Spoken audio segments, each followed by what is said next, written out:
পাকমন social Republic ইউপিএসআর রাষ্ট্রের চূড়ান্ত স্বাধীনতা ও সার্বভৌমত্ব অর্জনের মাধ্যমে সাংস্কৃতিক বিপ্লবের ফসল পাকমন জনতা দ্বারে দ্বারে পৌঁছে দেওয়া হোক সকলের অঙ্গীকার। সংগ্রামী বন্ধুরা আমার,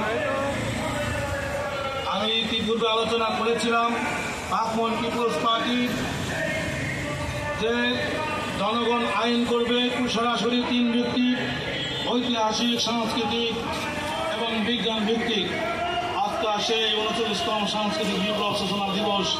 তাই এই সাংস্কৃতিক বিপ্লবটা কি, এই বিষয় নিয়ে আমি সংক্ষিপ্তভাবে আলোচনা করতে চাই।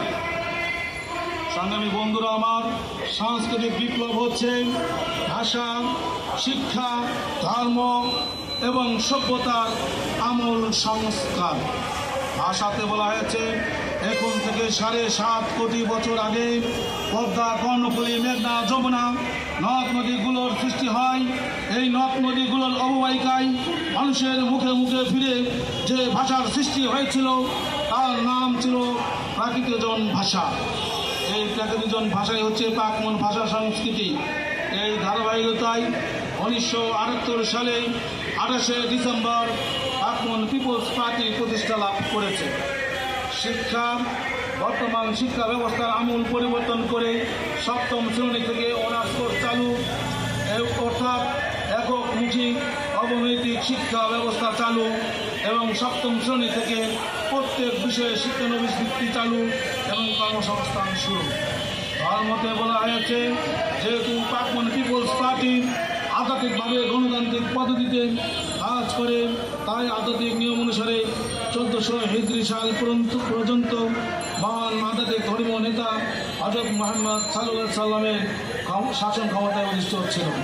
পরবর্তীতে ১৪০০ হিজরি সাল তথা ১৯৭৮ থেকে মহান আধ্যাত্মিক নেতা দার্শনিক মোহাম্মদ জাহিদুল্লাহ জাহিদের নেতৃত্বে আধ্যাত্মবাদ শাসন শুরু হয় এবং এই আধ্যাত্মবাদ শাসনকাল তখন থেকে ৮,০০০ বছর পর্যন্ত বলিয়া থাকে।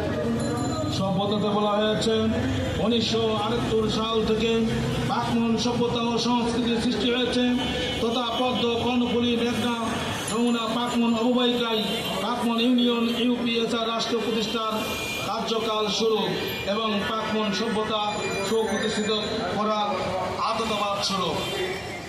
সংগ্রামী বন্ধুরা আমার, আলোচনার অনেক ছিল, আমার আরো অনেক বক্তা রয়ে গেছে যারা পরবর্তীতে বক্তব্য দিবেন।